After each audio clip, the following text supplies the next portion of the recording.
Hi, everyone. This is The Writing Life. I'm Stephen W. Long, and Happy New Year. I can't think of a better way to start the year with this guest and this topic, because we're going to talk about paper gardens, which Deb Broocks is my guest. And I guess, characterize this as a contest. Is that fair? It's a writing contest. Okay. You had sent me some information. I was surprised at how long this has been going on. Can you talk about that a little bit? This is our 30th year. We're very proud of that. Yeah. It was started in 1993 by Rachel Bouchard. She was a local poet. And we have some of the original books here that were, little skinny, Yeah. not very sophisticated books. And then we have our latest volumes, which are a little bit more sophisticated. Mm-hmm. So it's been going for 30 years. And our first judge was William Stafford, who was he's a very famous Oregon poet. Poet laureate. Oregon poet laureate. Yeah. Very influential poet nationally, really. Yeah. So yeah, 30 years. This is our 30th year. And we haven't missed a year. I think he became the national poet laureate, did. and his son, right? Kim Stafford. Kim was Oregon poet was laureate. Right. and was on the show. Oh, so, we talked a little bit before we got going here about submission, and I want to start with who should submit, and beyond that, why? What's the draw? Why would somebody want to do this? Mm-hmm. Well, this is a writing contest open to Yamhill County people only. People okay. who live, work, or go to school in Yamhill County. So it's a very small, it's open to a very small community. And Rachel Bouchard started this to encourage and highlight the talent that we have for writers in this community. And Right. 30 years ago, this was a much smaller community than it is now. Sure. So really, it's open to anybody who lives, works, or goes to school in Yamhill County. Okay. And we want people to submit. We consider it, for anyone who wants to share their thoughts, who share their ideas, share their imaginative stories, anybody who wants to share their work with a larger public. So this is a writing contest. You submit, you're either selected or declined. We had over 400 submissions last year, and 60 of them were selected. So Okay. not everybody gets in. And we also have very qualified judges who make the Right. selection. But as far as who can submit, we want people to submit if they have anything they want to share. So So it doesn't have to be someone who considers themselves a writer. no, we have writers of all experiences and all ages. This is open, starting with students in 3rd grade, Oh my, yeah. And then on to adults. So you don't have to be an experienced writer, you just have something that you want to share. And if you are selected and published, you get a copy of this book, and your writing is in a book. Right. And then we also have a book release and celebration in May, and the writers, the authors, are invited to come and read their work. Great. Which is a huge experience for anybody to actually see your work in print and then share it with the Yeah. world. So that's anybody who thinks that they have something to share. They don't have to consider themselves a writer, and we really want to encourage people to share if they feel like they have something they can. Have you had, I'm thinking of the 3rd graders, but especially some of the younger writers, are they reluctant? Are they proud? How do they come across in the ceremony? Oh, the ceremony is amazing, and I have a quote from Barbara Drake here, and it's true about, we've had some very notable judges, but any judge, even these people with national and statewide recognition, say that this celebration is really special, the energy. So most of the people who get printed attend the celebration, and almost all of them share. And we coach them on speaking clearly into the microphone Sure. and speaking slowly. But there's such a sense of pride, and they're attended with their families and sometimes their teachers. So it's this huge supportive community that's celebrating these writers, and most of them want to share. And some of them are a little kind of shy and reluctant, and some of them Yeah. I'm just always amazed at how they are so poised and so Oh, proud. really? Yes. Now that's a word I wouldn't have expected. Yes. Yeah. Yes. Yeah. Okay. And there's one great story I have to tell. Our judge was Henry Hughes last year, and he's the first time he'd done this. He's a Western Oregon University creative writing teacher. And he did a great job of just saying, I'm so impressed by all the different kinds of writing we have here. And he said, there's one piece here that could be a country western song. And when this kid came in to the celebration, his teacher was with him. He was an Amity High School student. And he obviously, and we want to know if they're going to read or not, because, we want to know. Schedule, yeah. So, so his teacher said, he's probably not going to read. But Henry pulled out his piece as like, wow, this is a great poem. This could be a country western song. And he got up and he read that thing. Oh, good. Yeah. So really, even somebody who's reluctant, in that surrounding where everybody has the courage to share their work, will sometimes share. Well, you'd use the word supportive. Mm-hmm. And I think that's, I think particularly a new writer, you have the conflict of, you really want to share this, and you really want some feedback. On the other hand, you may lack the confidence. You don't want to get shot down. Right, right. And but that wouldn't be the case here. No, because they have been selected. They've had the honor of being selected and published, and I think that gives them a confidence boost right there. You bet. So recognition. Did you have a quote by Barbara? Yes, yes. So we applied for a grant this year, and we got letters of support, and she's a longtime supporter of Paper Gardens, and works with the Terroir Writing Festival. She's a real supporter of writing, plus being a former Linfield writing professor, and she wrote the book. So she said, there are more reasons for supporting Paper Gardens. Its longevity, since it was started by Rachel Bouchard 30 years ago, and that it brings distinction to Yamhill County and shows we care about the arts. But I'll make another comment. It's a lot of fun. Anyone who has gone to the annual ceremony where the publication and awards are announced will attest to the joy and excitement of the event, the pride of the families, and the brave pleasure of authors presenting their work in public. Yeah. And we had 120 people at the last one. And this was the first time we met in person for 2 years. Yeah.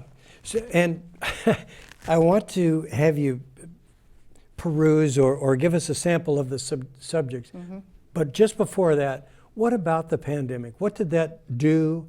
And I think something came of that. So, Well, 2020, we had a lot of submissions, and of course the submissions are due by March. So all the submissions were in before the pandemic really hit and the schools shut down. And then once the schools shut down, we couldn't have the live event. Since 2/3 of our book are students, the writers in there are students, the school closures was a big deal in 2021. But they were doing online learning. The students submitted online. We still got a good number of submissions online. There wasn't, of course, the person-to-person editing and the guidance from the teacher. Yeah. So we got a little bit of a reduction in submissions, but it happened. And we had, in 2021, we had a Zoom celebration that was sponsored by the Chehalem Cultural Center. Okay. And there were we let everybody who was printed in the book, we sent them the link to the Zoom, and we had a lot of people attending. Good. And a lot of readers were featured there too. They shared online. Oh, okay. Yeah. Deb, in 2020, was it a hybrid? Or in other words, did some people mail in their submission and others online, or was it just online? We started the online submissions for the 2022. So okay. That's very new. Last year was our first time Okay. that people had to submit online and not mail in their submissions. It used to be that you had to fill out an entry form, Right. and for each submission, and you couldn't have any personal information on your piece. Right. And then we had to separate the entry forms from the pieces, send them off to the judges, and then put them back together. It was a lot of work. And now everything is online with Submittable. We're an all-volunteer organization, and it's very time-consuming to sort through, 400, 500 pieces. Right. And so this has made it much easier and seamless for us to deal with. We have all of our student work reviewed and kind of filtered by a team of reviewers, and all of the adult work just gets sent to the judges. Oh, I didn't know that. Okay. And so the reviewers could see the work, share their comments, vote thumbs up, thumbs down, or maybe. It's been really good for us. And then all of the work is submitted online. We can download digital copies to be ready for publication. That streamlined our program a lot. But last year was the first year, so it was a transition. Okay. And there have been some little bumps in the road with that. Well, I was going to say, Submittable really worked for the organization, and I think probably for lots of submitters as well. There were some downsides, or there was some pushback. Can you talk a little bit about that? Well, first of all, since school was just back in session, everybody was kind of frazzled, and this was just kind of a new thing on their plate. That was one thing. Also, 3rd through 8th grade students often don't have access to the computers like the high school students do. And they have a school email, but they often don't have personal emails. Oh, sure. So for those elementary and middle school students, the teacher had to submit for them. The teacher had to create a Submittable account. And then the nice thing about Submittable is you're communicating with the writer all the time. But in this case, for the 3rd through 8th, we had to communicate with the teacher, who then had to communicate with the writer if the student needed some editing or if they had to remove some personal information. So that was one thing. It was a new program.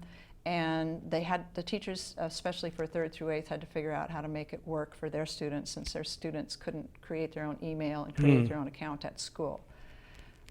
With the high school students, they had no problem creating an email account. They had no problem submitting on their own. But we kind of saw a little downfall in the quality, because I think that there wasn't the kind of back and forth with the paper pencil stuff that might have happened when the teacher had to actually get a hard copy and mail it into us, or turn it into us. So there was a little bit of that, and we're working on that, just kind of getting those rough edges out. And then as far as the adults, we had a real drop in the adult submissions last year. And a few of our past adult participants mentioned that they were a little put off by the Submittable, by having to do everything online. They wanted to send it in like they always had. They wanted to send in a check. And I think that they just got a little put off by it. But we don't want Submittable to be a barrier. So this year we've made it a priority to reach out to adults. We've made it some tutorials available at the McMinnville Library for anybody to come and Now, what form does that take? Well, we want people to respond to us on our, if they want to come to the library. We've arranged to use their computers upstairs. We'll have people to help. People need to come with a personal email. They have to have an email account. And then we'll help them create a Submittable account, which is free. Submittable is a nationally known online submission thing. So once you have a Submittable account, you can submit to anything.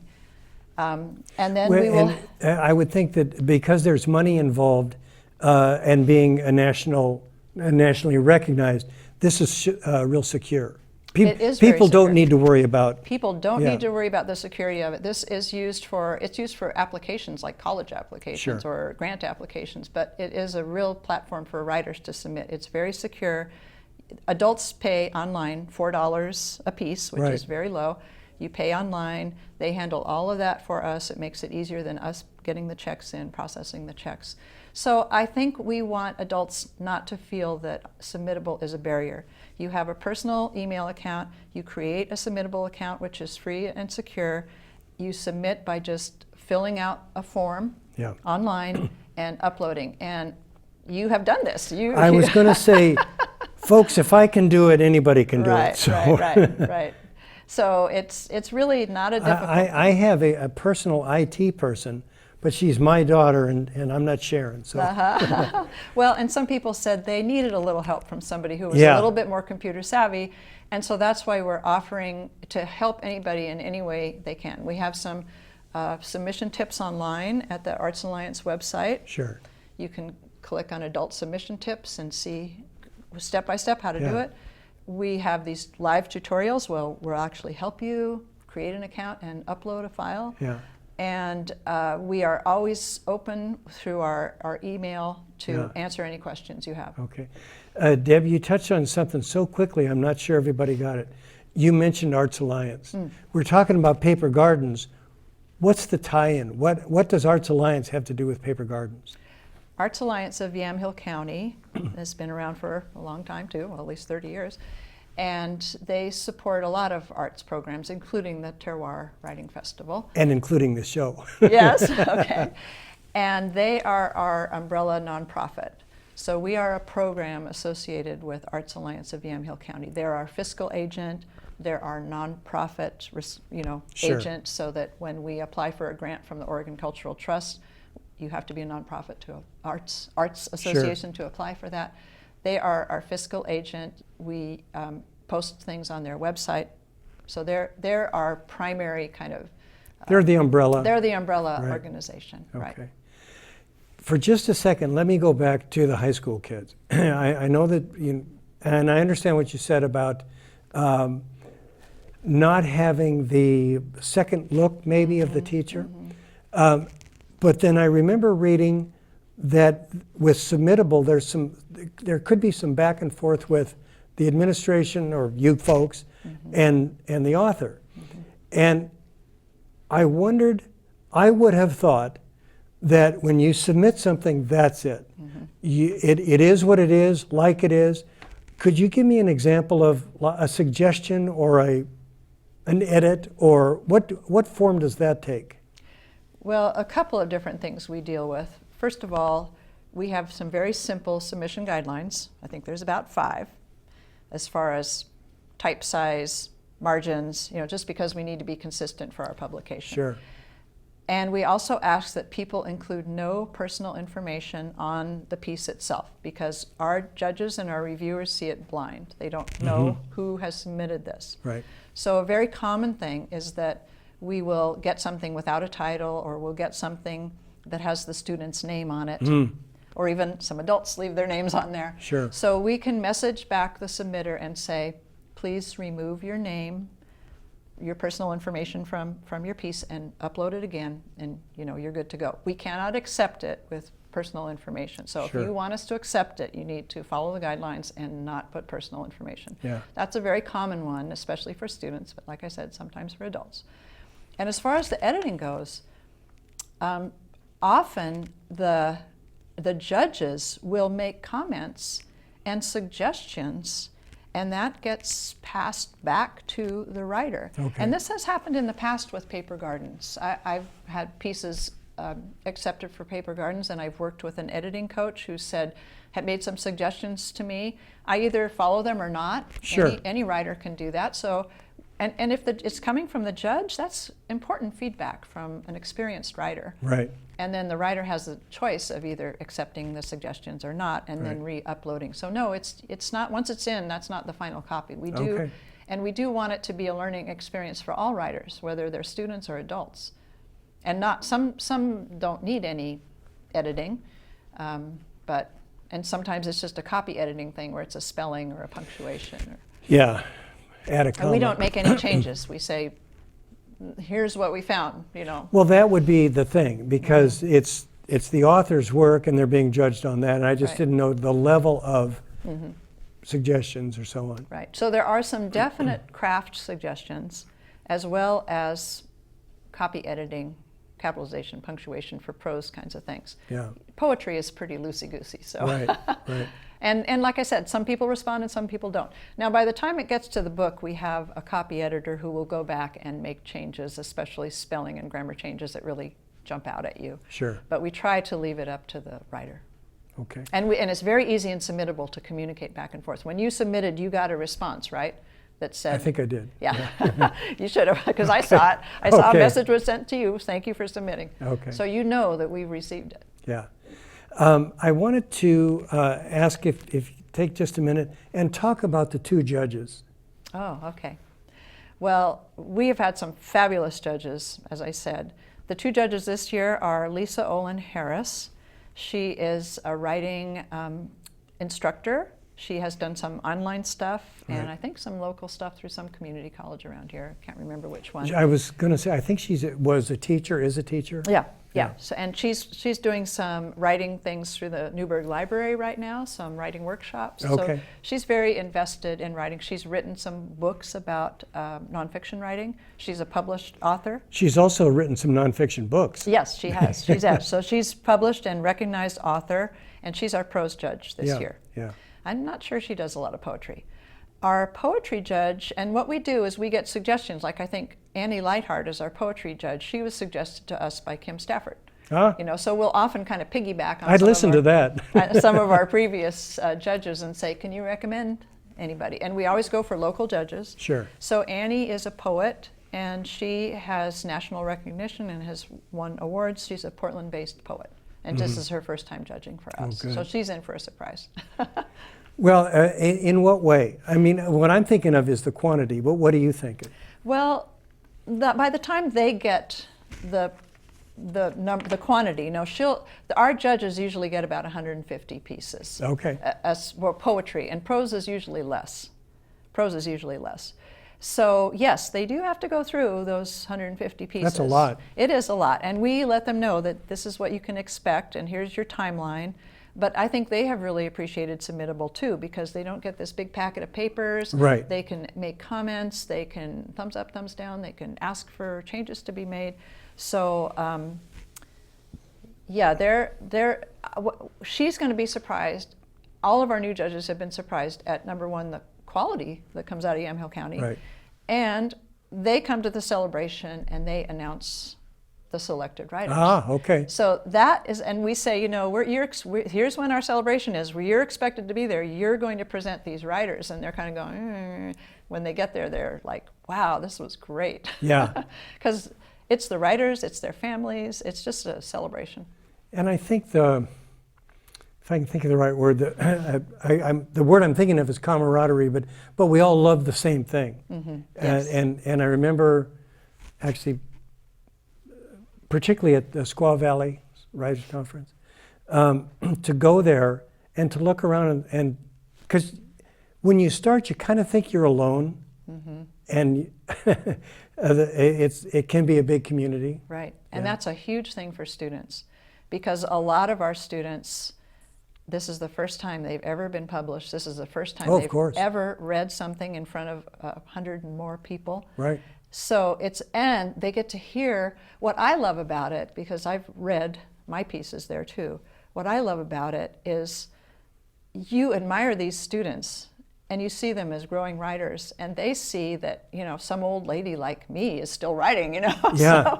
And so they do see the continuum of the community, and it just kind of brings them into the community, especially the students. Okay.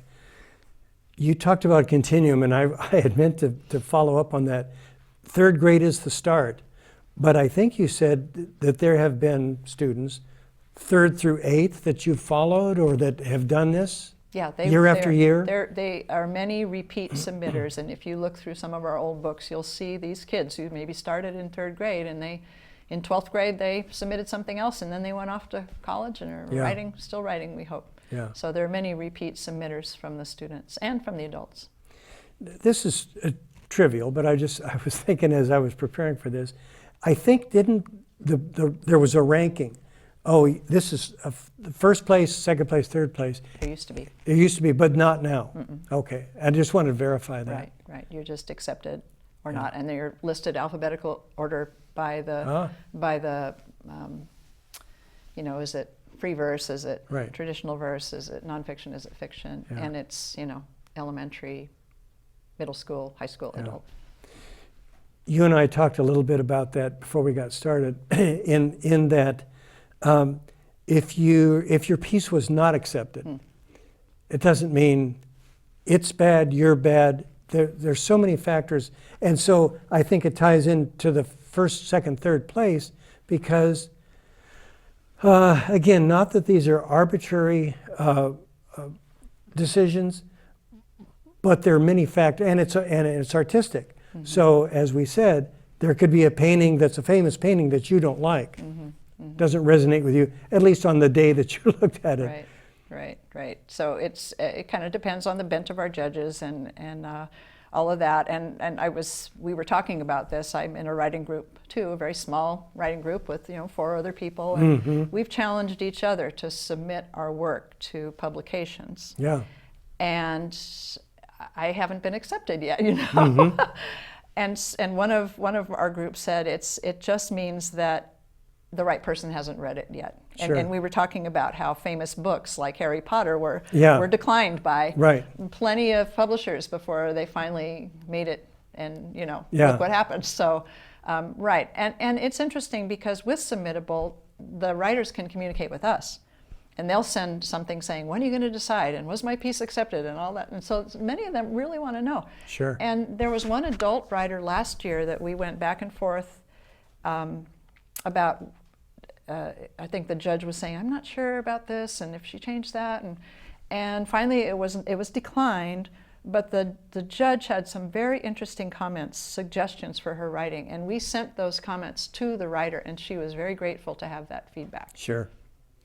I wasn't going to go here, but I will just mention I, some time ago, submitted something that was in fact chosen, and then before publication was asked to change it, that there might be a misinterpretation of something.